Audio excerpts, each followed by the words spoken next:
High, অনেকদিন পর আজকে চলে এসেছি একটা ব্লাউজের উপর ডিজাইন নিয়ে। এটা নিয়েছে একজন ম্যাম। যদি তোমরা ভালো করে লক্ষ্য করো, ফ্রাইডেতে আমি কোনোদিন ভিডিও পোস্ট করি না, কারণ আমার ওই দিন স্কুল থাকে। যদিও এই 2 মাস একটু ইরেগুলার হবো, প্রতিদিন মিনি ব্লগ আসুক আর না আসুক, ছোটখাটো তো একটা পোস্ট থাকবেই। আর তোমরা আমার প্রতিটা ভিডিওতে এই এত লম্বা লাইন লিখেছো, তোমার হাতের কাজ সুন্দর, এটা ওটা সেটা। তোমাদের সবাইকে থ্যাংক ইউ সো মাচ, এতটা আমাকে ভালোবাসার জন্য, এত সুন্দর সুন্দর কমেন্ট করার জন্য।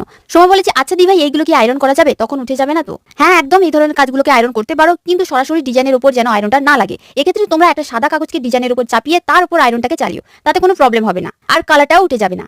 বাস্তবে এই কালার উঠে যায় না, কিন্তু সরাসরি আয়রন চাপালে গরমে গলতে থাকে, তাই ডিজাইনটাও ঘেটে যাওয়ার সম্ভাবনা থাকে এবং ডিজাইনের গ্লেজ বা চকচকে ভাবটাও নষ্ট হয়ে যায়।